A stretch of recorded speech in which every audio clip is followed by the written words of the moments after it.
নিশাবন্ধে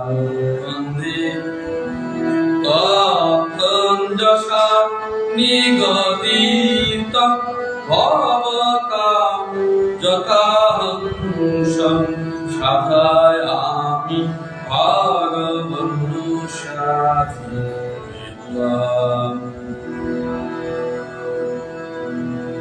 জ্যোতিষীদের বাড়িতে আজকে ঘরযাত্রা উপলক্ষে শ্রীমদ ভাগবত পাঠ যে বিক্রম মাস শুরু হয়েছে, তোমরা আষাঢ় মাস বলে জানো। সম্ভবত আজ দ্বিতীয় দিন। তোমাদের বলছি আমি একটুখানি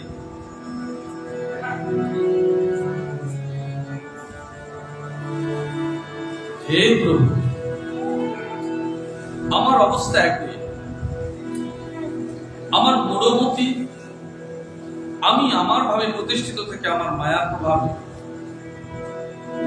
দেহভাবে যুক্ত স্ত্রী পুত্রাদি সম্পত্তিতে নিমজ্জিত। একজনও তুমি খুঁজে পাবে না। জগতে আমরা যতজন আছি, পরিণাম কি হবে কেউ জিজ্ঞেস করি না। প্রত্যেকটি মানব তার সমস্ত জন্মচক্রের শেষ মুহূর্তে এসে মানব জন্ম লাভ করেছে। এসেও সে কিন্তু ওই একই জায়গায় ফেসে বসেছে, আমাকে সব করতে হবে। কিন্তু করবার পরে কি হবে? এই পার্থিব সম্পদ আমরা সবাই জোগাড় করেছি, ঘর বাড়ি অর্থ বিত্ত সব করেছি পার্থিব, কিন্তু নিজের মুক্তির জন্য অপার্থিব বিষয় কি করেছি?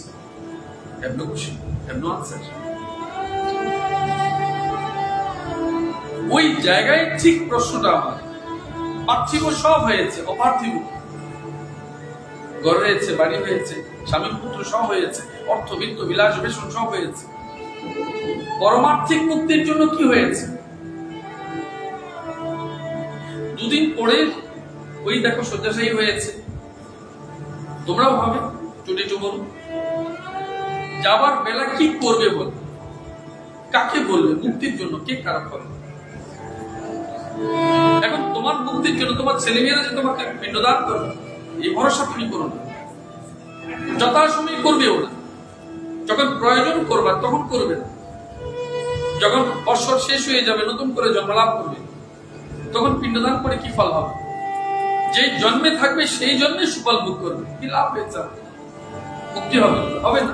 পিণ্ডদান করলে কি হবে? স্বর্গ লাভ হবে। তো স্বর্গ দিয়ে তুমি কি করবে?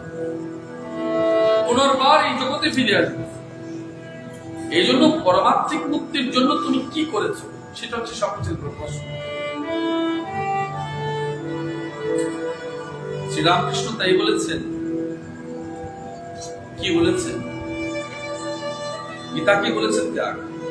একটি অর্থে পুরো গীতার অর্থকে প্রকাশ করেছে। এখন তোমায় বলেছে কি ত্যাগ? অভিমান ত্যাগ হয়েছে, অহংকার ত্যাগ হয়েছে, নিজের মূঢ়বুদ্ধি ত্যাগ হয়েছে, বিষয় বুদ্ধি ত্যাগ হয়েছে। যদি এই সব না হয়ে থাকে তো আত্মবুদ্ধি দিয়ে কি করবে? তোমরা জিজ্ঞেস করো, যে 40 বছর পার হয়ে গেলে কেউ জিজ্ঞেস করবে না তুমি পড়াশোনা কতটুকু করেছো? জিজ্ঞেস করে কেউ? দাদা আপনি পড়াশোনা কি করেছেন? জিজ্ঞেস করবে না। আপনার রিটায়ারমেন্ট কেউ জিজ্ঞেস করবে আপনি কি করেন?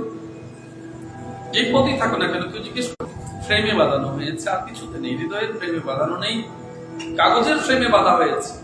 ওখানেই আছেন গুরুদেব, ওখানেই থাকবেন গুরুদেব, জীবন ভর ওখানেই থাকবেন, কিন্তু আমার হৃদ মন্দিরে কখনো তিনি আসেন। যতদিন তিনি না আসেন ততদিন তোমার মুক্তি নেই, আমার মুক্তি নেই। তো তিনি কি বললেন?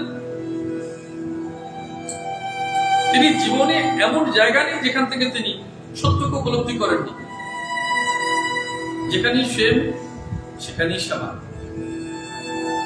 যেখানে সেম সেখানেই সমান।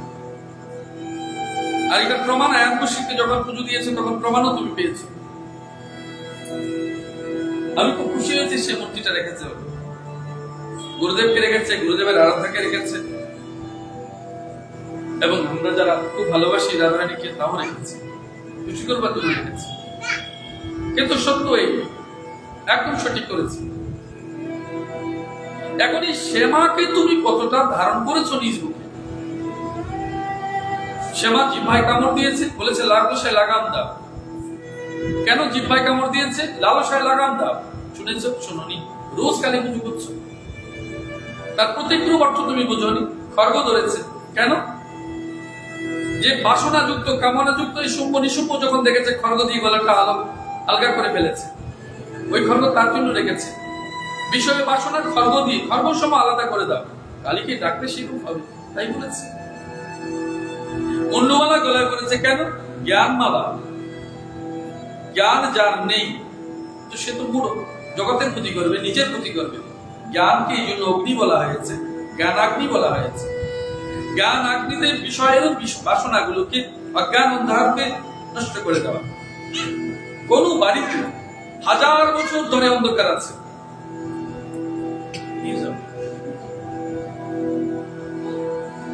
কোন বাড়িতে 1000 বছর ধরে অন্ধকার আছে, কিন্তু যেই মুহূর্তে তুমি সেখানে আলো জ্বালিয়ে দিলে এক নিমিষে সমস্ত অন্ধকার দূরীভূত হয়েছে।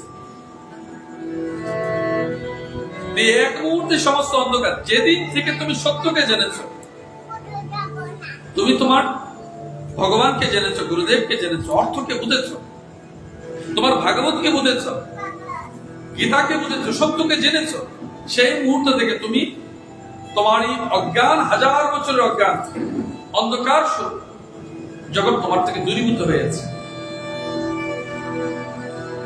এই যে আলোকিত হয়েছে মন, আলোকিত হয়েছে প্রাণ, আলোকিত হয়েছে তোমার জীবন পথ, আলোকিত হয়েছে তোমার লক্ষ্য। প্রত্যেক মানুষ তার জীবনের শেষ ডেস্টিনেশন কোথায়? পরমাত্মার কাছে। পরমাত্মার স্বরূপ কি? নিরাকার রূপে ওঙ্কার, সাকার রূপে ভগবান কৃষ্ণ। এখন তুমি সেখানে যাওয়ার জন্য প্রস্তুত হয়েছে বলে আমি স্থূল দেহে কোথায় যাবো? এই জন্য মানবের 3টি শরীর আছে। একটা স্থূল শরীর যেটা তুমি দেখতে পাও, জ্ঞানহীনরা যেটা দেখতে পায় না সেটাকে সূক্ষ্ম শরীর বলে, আরেকটা হচ্ছে কারণ রূপ শরীর। এখন এই 3টি শরীরের মধ্যে শুধু তুমি আইডেন্টিফাই করো স্থূল দেহ দেখে, ওই অমুকের মা, অমুকের বাবা, অমুকের স্ত্রী, অমুকের মেয়ে। কিন্তু আধ্যাত্মিক জগতে, স্পিরিচুয়াল জগতে এইসব কোনো পরিচয় নেই। এখন তুমি বলবে ওসব আমি মানি না। মনকে দেখেছো? বুদ্ধিকে দেখেছো? Can you imagine your mind and intelligence? বলতে পারো? বলতে পারো। যখন তুমি ওটা বোঝো না, তাহলে কি করে জানো সূক্ষ্ম শরীর কি জিনিস? বিবেককে দেখেছো? চিন্তাকে দেখেছো? ওইসব দেখো না, কিন্তু মা চিন্তা করে দেখো, বুদ্ধি করে দেখো, বিবেক করিয়ে দেখো, ওইসব বলছো, কিন্তু তুমি দেখোনি তাকে। তা যা দেখোনি, যেই শরীর অংশ তাকে সূক্ষ্ম শরীর বলে। এখন ওই শরীরটা মৃত্যুর পরেই যাত্রা হবে তার। মৃত্যুর আগে স্থূল শরীর, মৃত্যুর পরে সূক্ষ্ম শরীর, পরিণাম শরীর কি হবে সেই তোমার কর্মের উপর, কর্মফলের উপর নির্ভর করে। ভগবান অর্জুনকে বলেছেন তুমি শুধু কর্মের জন্য, ফল দাতা শুধু আমি নিজে। এবং এই জন্য তুমি বলেছ কর্মণ্যেবাধিকারস্তে মা ফলেষু কদাচন মা কর্মফলহেতু মা নিঃসঙ্গস্য কর্মণি। এই অদ্ভুত সত্যটুকু তুমি মানো। এই মানব জীবনে সব এস্টাবলিশমেন্ট তোমার হয়েছে, কিন্তু মনকে স্থিতিশীল করতে পেরেছ? মনকে স্থিতিশীল করতে পেরেছ? তার ছেলে হবে, মেয়ে হবে, সন্তানাদি হবে, বড় করবে, মানুষ করবে, বড় বড় স্বপ্ন দেখে বসে আছে। বড় স্বপ্ন দেখেছ, মানুষ তোমাকে তো দেখে করেছে। তোমার বাবা মা তোমাকে দেখে স্বপ্ন করেছিল যে আমার ছেলে মেয়ে পড়াশোনা করবে, মানুষ করতে পেরেছে। তুমি সেটা প্রতিষ্ঠা লাভ করেছ। তো যখন তোমাকে পারেনি, তো তুমি পারবে এর এসুরেন্স কি করে দিচ্ছ তুমি? প্রত্যেক বাবা মাই চায় তার ছেলে মেয়ে বড় মানুষ হবে, সুখে থাকবে, সমৃদ্ধিপূর্ণ হবে। হয়েছে? কোটি কোটি মানুষ তাহলে এমন হচ্ছে কেন? তো তুমি তোমার ভবিষ্যৎ জেনারেশনকে যে সেই জায়গায় নিতে পারবে কি করে জানো? জানো না, কারণ তুমি স্বয়ং ডমিনেন্ট নও। তো তাকে করবে কোথা থেকে? তুমি নিজে দাঁড়াতে পারবে না, তাকে দাঁড়াবে কোথা থেকে? ভগ্ন কুঠিরে কেউ সুখে শান্তি থাকতে পারে না। যে কোনো মুহূর্তে ঘর খুঁটি ভেঙে পড়বে এবং ঘরটাও ভেঙে পড়বে। মানুষের বাড়ি ঘরটা আসল ঘর, ভেতরের স্টেবিলিটি হচ্ছে সবচেয়ে দৃঢ়চেতা, তার বিশ্বাস এবং ভরসা, ওগুলো তোমার জীবনে আছে। বলতে পারো তুমি? বলতে পারো? আমরা প্রতিমায় সরস্বতী খুঁজি, পুস্তকে সরস্বতী খুঁজি, তো সরস্বতীর ভেতরে জ্ঞান খুঁজি, পুস্তকে জ্ঞান খুঁজি। সরস্বতীর পুজো দিলে বুঝি যে আমাকে বিদ্যা প্রদান করবে, জ্ঞান দেবে, কিন্তু এইটুকু সরাসরি বুঝি না, যদি পুস্তক আমি না পড়ে থাকি সে জ্ঞান অর্জনই হবে। ওরা অধিষ্ঠাত্র দেবে, কর্মফলে তোমার জ্ঞান হবে, কর্মফলে তোমার প্রাপ্তি হবে, পার্থিব অপার্থিব সব কর্মফলে হবে। তো কর্ম না করলে কর্মফল কোথা থেকে আসবে? এই পুরো জীবন তোমার প্রারব্ধের উপর দাঁড়িয়ে আছে। এখন প্রারব্ধকে যদি মেনে নিয়ে দুঃখময় সুখময় জীবন প্রতিষ্ঠা করেছো, তো এই পরের জীবনটাকে কি করবে? তুমি বলতে পারো এখানে তোমার শেষ? হিন্দু ধর্মে তো বলেছে জাতেশ্বর বাদ আছে, জন্মান্তর বাদ আছে। পৃথিবীর যে যে ধর্মগুলো মানে, এর মধ্যে হিন্দু ধর্ম মানে তো, সনাতন ধর্ম মানে তো জন্মান্তর বাদ আছে।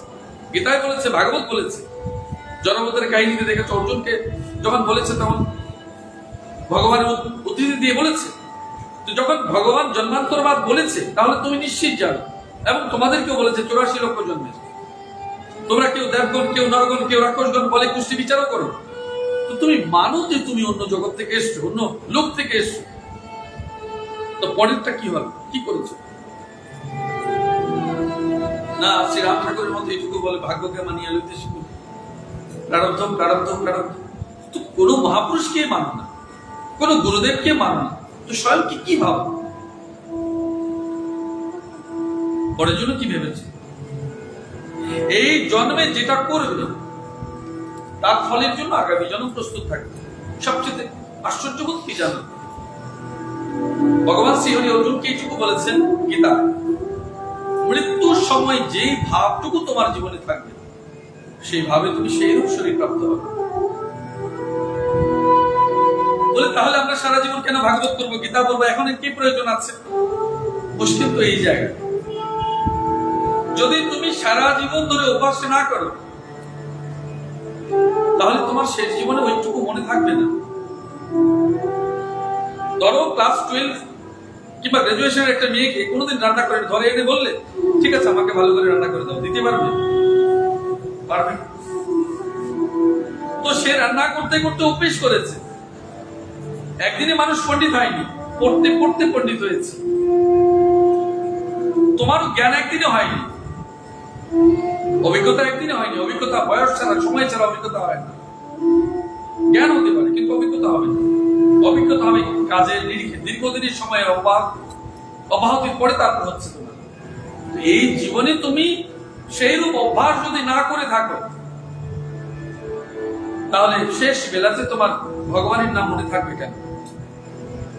নিজের নামটাই তো লোক ভুলে যায়। লোক তো নিজের বাবার নামও মনে থাকে না। 100 জনের মধ্যে 90 জনকে জিজ্ঞেস করে তোমার বাবার নাম কি, বলতে পারবে না সঠিক।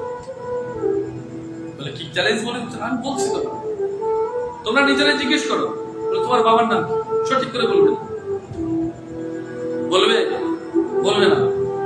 আমি মাইকে সেটা বলতে চাই, লাইভে বলতে চাইছি না। তোমরা স্বয়ং প্রমাণ দেখবে। আমি কাউকে লজ্জা দিতে চাই না। যে মানুষ নিজের মায়ের নাম বলতে পারে না, নিজের বাবার নাম বলতে পারে না, যে শেষ জীবনে সঠিক করে বলবে, কি করে জানো তুমি? কি করে জানো তুমি? কি করে বললে? এই জন্য অভ্যাসযুক্ত এবং যেটা শেখা প্রয়োজন সেটা তুমি জানো, শিখবে। এই কারণেই মানব জীবন, সনাতন ধর্ম এইটুকু বলেছে, সংস্কার যুক্ত মন চাই, সংস্কার যুক্ত পরিবার চাই, সংস্কারী মেয়ে চাই। খোঁজো সংস্কারী মেয়ে। সংস্কার নিজে দিলে না, অথচ তোমার জন্য সংস্কারী মেয়ে চাই, সংস্কারী ছেলে চাই। কোথা থেকে আসবে? হাওয়া থেকে আসবে। যে মানুষের বিবেক পরিবর্তন হয়নি, নিজে পরিবর্তন হয়নি, সমাজকে কি পরিবর্তন করবে? এই জন্য তোমার পরিবর্তন আবশ্যক। এবং শেষ বেলাতে যাতে ঈশ্বরের কথা মনে থাকে, এই জন্য ভগবানের পুজো দাও। পুজো শুধুমাত্র ফুল পত্র পুষ্প জল দিয়ে না, মানসিক ভাবে। বহুজন আছে যে মনে করে শুধু ভগবানকে মালা দিলাম, ফুল দিলাম, ফল দিলাম, পুজো হয়ে গেছে। না, ওকে পুজো বলে না। আমরা যেমন অনেক দায়িত্ববান লোক মনে করি তার পিতা এবং মাতাকে টাকাটা দিয়ে দিলে আমার দায়িত্ব শেষ হয়ে গেছে। ওটাতে দায়িত্ব শেষ হয়, আমার যত্ন নিতে হয়, খোঁজ নিতে হয়, দেখতে হয়। তবে আমার পুজো যেমন হয়, আমার কর্তব্য সাধন হয়, তেমনি মানব জীবনের প্রত্যেকেই প্রত্যেকের আরাধ্য দেব এবং দেবতার প্রতি, ভগবানের প্রতি সেইরূপ কর্তব্য রয়েছে। আমি বাজার থেকে ফুলের মালা আনলাম, তো বুঝলাম না কি করে মালা গাঁথব। যখন আমি ফুলের বাগানে যাব, আমি নিজের হাতে ফুল তুলব, নিজে মালা গাঁথব, তখন আমি বুঝবো যে মালা গাঁথা এবং তা পরানোর মধ্যে প্রেম কতটা আছে। তুমি সেবা দেবে, প্যাকেট করে নিয়ে আসো, বুঝবে না সেবার মর্মার্থ। তুমি টাকা দিয়ে সেবা দিয়েছো, নিজে রান্না করেছো, নিজে পরিবেশন করেছো, তারপর বুঝবে সেবার মর্মার্থ কি। এই কারণেই তো পৃথিবীর সব মানুষ বলবে আজকে মায়ের কাছে যাবো। এমনকি প্রত্যেক স্বামী স্ত্রীকে বলছে, না না আমি হোটেলে খাবো না, মুখ নষ্ট হয়ে গেছে, পেট নষ্ট হয়ে গেছে, শরীর খারাপ হয়ে গেছে, তুমি যা খুশি একটা করে দাও। এটা সেবা এবং প্রেম লুকানো আছে বলে মানুষ মানসিক ভাবে সুস্থ থাকে। ওখানে সেবা নয়, রোজগারের ধান্দা। আর পরিবার সংস্কারে রয়েছে প্রেমযুক্ত ভালোবাসা, যাতে তুমি সুস্থ থাকো, সবল থাকো। এই ভগবানের নাম জপ করলে মনে প্রাণে তুমি সুস্থ সবল থাকবে এবং মানসিক দৃঢ়চেতা হবে। অনেক লোক বলে যারা দুর্বল তারা ঈশ্বরকে ডাকে। এখন তোমরা ভারতের প্রাক্তন প্রধানমন্ত্রী জওয়াহরলাল নেহরু দুর্বল ছিলেন, মহাত্মা গান্ধী দুর্বল ছিলেন, এবং বিশিষ্ট বিশিষ্ট সায়েন্টিস্ট যারা তারা দুর্বল ছিলেন, ভীতু ছিলেন। শুধু তুমি বুদ্ধিমান, তুমি জ্ঞানবান, বাকি সব খারাপ। যারা ভগবান মানেন যে সমস্ত সায়েন্টিস্টরা, তারা সবাই বোকা, শুধু তুমি জ্ঞানবান। এই অদ্ভুত ধারণা তোমার কেন হয়েছে? এক অভিমান এবং অহংকার বলে। আমি মা একদিন বলেছি, যিনি সত্যি সত্যি জ্ঞানবান তাকে চিনবে কি করে? জ্ঞানী ব্যক্তিকে জানবে কি করে? যিনি বিনয়াবনত, যিনি ভদ্র। বিনয়াবনত তাকে জ্ঞানবান বলে জানবে। সঠিক ধনবান কাকে জানবে? যিনি নিরহংকারী, তাকে ধনবান বলে জানবে। যিনি সমস্ত দুর্গীয় শক্তিকে, দুর্গা শক্তিকে, যোগমায়া শক্তিকে অর্জন করেছেন, তাকে জানবে কি করে? যিনি সংযমী।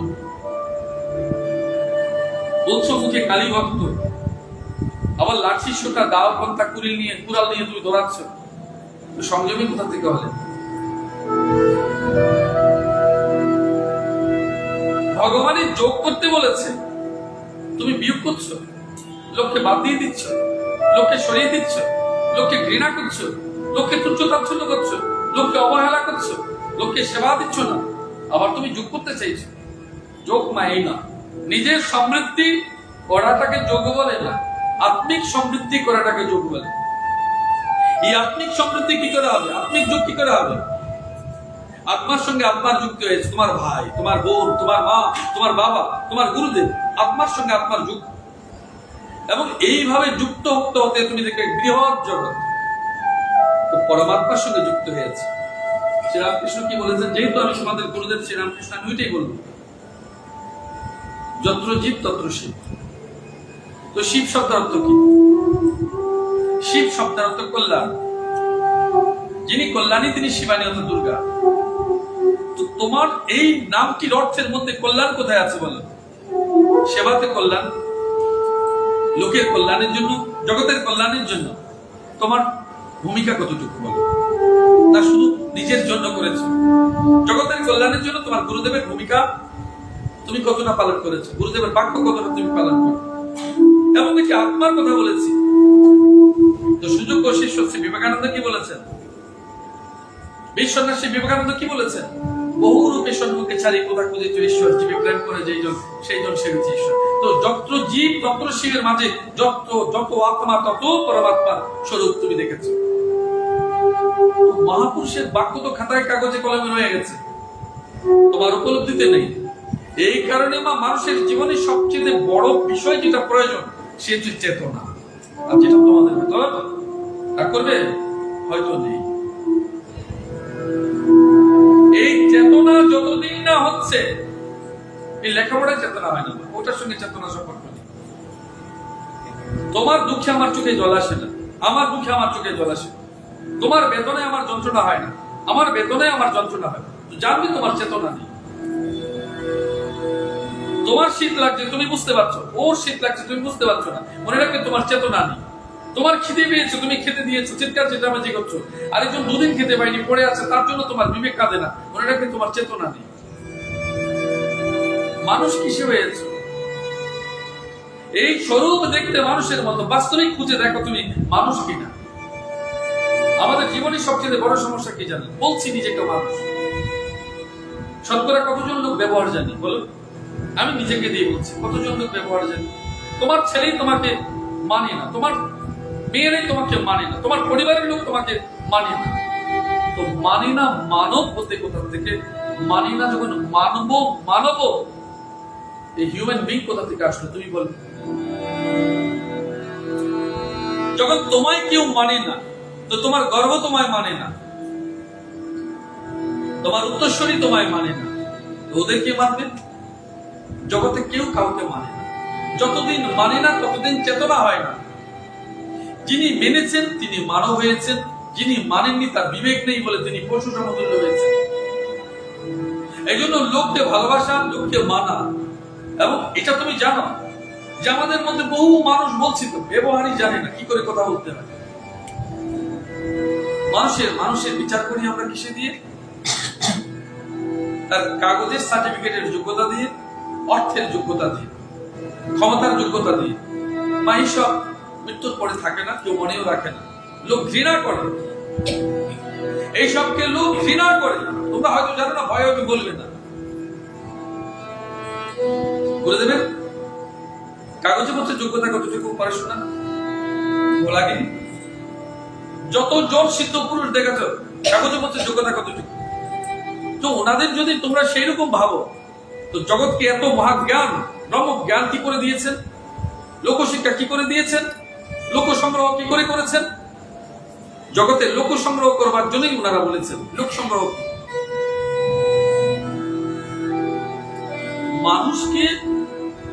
মানুষকে জানা, বিশ্বরূপ দর্শন বলেছ।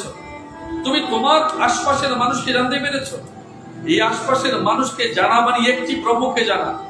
একটি ব্রহ্মকে জানা মানে ঈশ্বরের একটি অংশকে জানা। জানতে পেরেছ? বুঝতে পেরেছ? এই জন্য সমগ্র ভাবে তাকে জানবার জন্যই ভাগবতে প্রবেশ করা। শব্দ ব্রহ্মময় ভাগবত, যা জেনে তুমি সবাইকে জানতে পারবে। কিসে? কর্মের মাধ্যমে। বলো না, না চললে, না থাকলে মানুষ চেনা যায় না। কর্মের মাধ্যমে জানবে, যোগে যুক্ত হবে। জ্ঞানের মাধ্যমে জানবে, যোগে যুক্ত হবে, জ্ঞান যোগ হবে। তো কর্মে জানবে, জ্ঞানে জানবে, ভক্তিতে জানবে, ভক্তি যোগে, ভক্তিতে যুক্ত হবে। বার ভক্তি হয়েছে কি করে বুঝলে? দেখো, তোমরা এখানে যারা আজ অতিথি হয়ে এসছো, কারো কানে দুল যদি হারিয়ে যায়, ঘড়ি হারিয়ে গেছে কিংবা সোনার চেন হারিয়ে গেছে, তোমার মন বসবে এখানে? থানা পুলিশ করবে, ছুটোছুটি করবে। শুধু সামান্য বস্তু, ধরো আমি সর্বাধিক লাখ, 2 লাখ, 2.5 লাখ বললাম, তুমি পাগল হয়ে যাবে, থানা পুলিশ করবে। কিন্তু অনন্ত কোটি ব্রহ্মাণ্ডের স্বরূপ ভগবান কবে তোমার গলা থেকে হারিয়েছে, অন্তর থেকে হারিয়েছে? কেঁদেছো কখন? কান্না করেছো? প্রত্যেক বছর। মা তুমি মনে করো তোমার বাবা আছে, মা আছে, নেই, এই জগৎ থেকে ছেড়ে গেছে, তার দিবসের দিনটির কথা মনে আছে? সবার নেই মা, হয়তো তোমার মনে আছে। কবে মারা গেছে মনে আছে, হয়তো নেই, তার জন্য চোখে জল আসে না। তো যে মানুষ তার পিতার জন্য চোখে জল আসে না, মায়ের জন্য চোখে জল আসে না, তোমাকে বুকে রেখেছে, পিঠে রেখেছে, ঘুরিয়েছে, কোলে তুলেছে, যত্ন করেছে, কষ্ট সয়েছে, তার কথা যখন তোমার মনে থাকে না, তোমার পরমাত্মা ঈশ্বরের কথা মনে থাকবে কি করে? এখন তুমি স্বয়ং চিন্তা করো যে ঈশ্বরের পরমাত্মিক পথের যে যাত্রাপথ তুমি চিন্তা করেছো, নিশ্চয় করেছো। যাত্রাপথে তোমার প্রগতি কতটুকু, সাধন জীবনে তোমার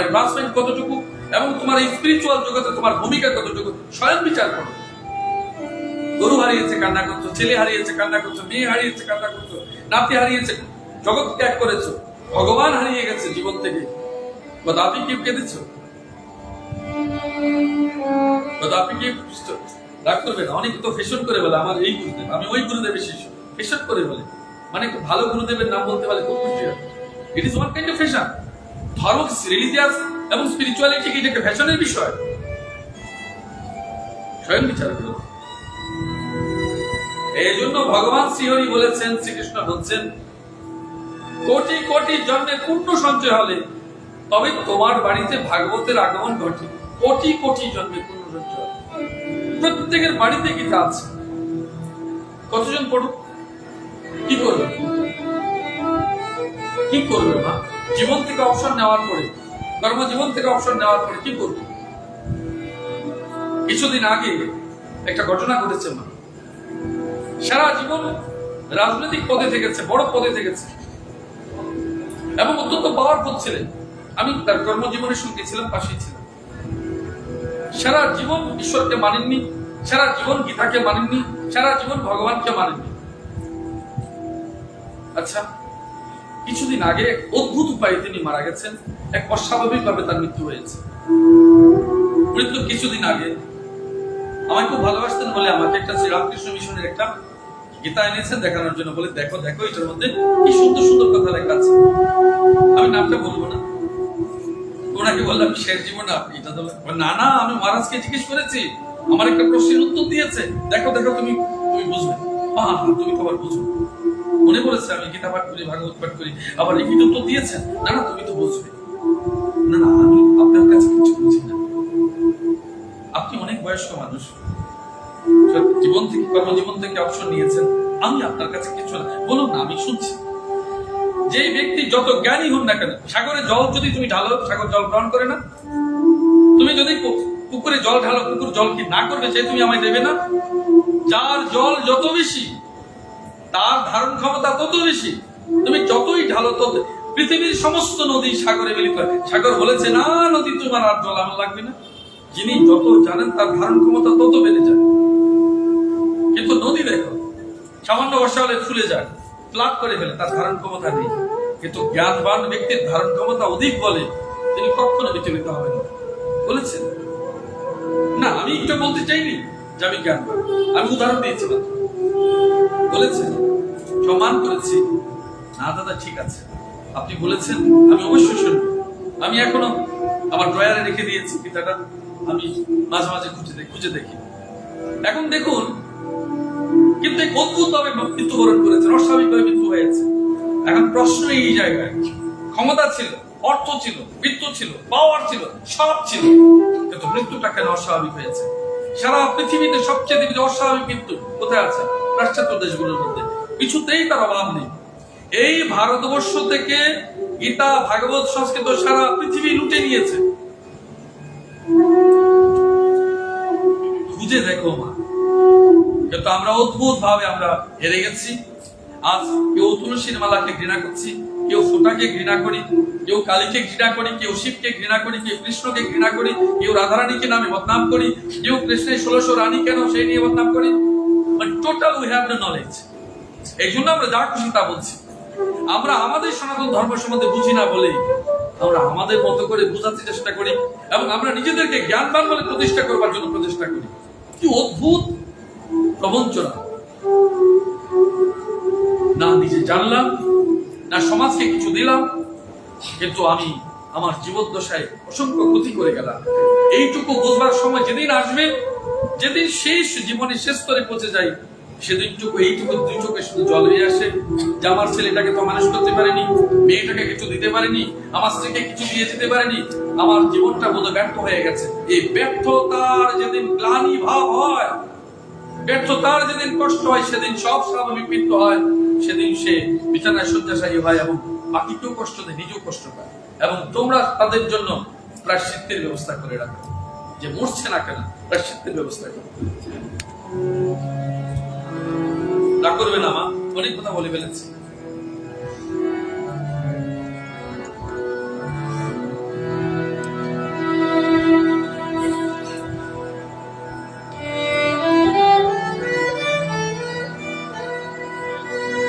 বিশ্বস্বরূপ, তাদের মধ্যে যারা আপনার প্রতি বিমুখ ভাব পোষণ করে, কৃষ্ণ বিমুখ যারা, মৃত্যুর সময় তার স্মৃতিশক্তি হারিয়ে যায়। এবং ভাগবতে কি বলেছে ভগবান, যারা আপনার প্রতি বিমুখ পোষণ করেন তাদের পক্ষে বিষয় ভোগ কামনা ত্যাগ সর্বতভাবে অসম্ভবই। যিনি বিষয় ভোগকে ছাড়েননি তিনি কৃষ্ণকে রাখতে পারেননি। বিষয় তোমাকে তো ভগবান কৃষ্ণই দিয়ে যাবে, বিষয় তো তোমাকে তিনিই দিয়ে যাবেন, তুমি ধরতে যাবে তো পড়ে যাবে। আমার তো তাই মনে হয়। এখন ভাগবত যখন তোমায় এই কথা বলছে, দেখো তোমাকে আমি বলছি, আমাদের সমাজ জীবনে দেখো, যে মানুষ কোনোদিন হয়তো কাউকে 10 টাকা দেয়নি, সে মানুষ জীবনের একটা স্তরের পরে দৌড়াচ্ছে শুধু হাসপাতালে। রাগ করবে না, কাজে ধরছি তোমাদের কাছে, তোমার চিনি লক্ষ লক্ষ টাকা খরচ করে ফেলছে। কার জন্য? কিসের জন্য?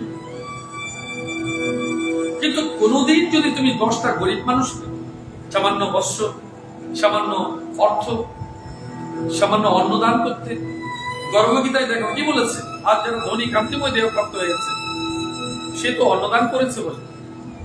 এই জন্য কুন্তী বারে বারে ভগবান কৃষ্ণের কাছে বলেছে, আমাকে দুঃখ দাও, তোমার মনে থাকবে।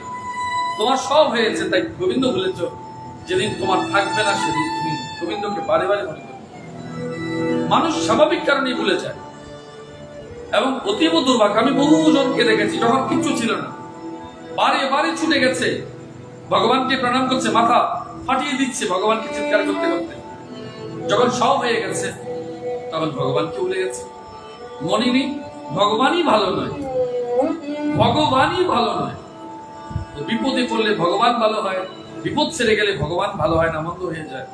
এই অদ্ভুত চরিত্রের জন্য আমাদেরকে আসরিক ভাব বলে আমাদের দুঃখময় জীবন সেখান থেকে শুরু হয়, যেখান থেকে তামসিক বুদ্ধি আমাদের জীবনে প্রবেশ করে।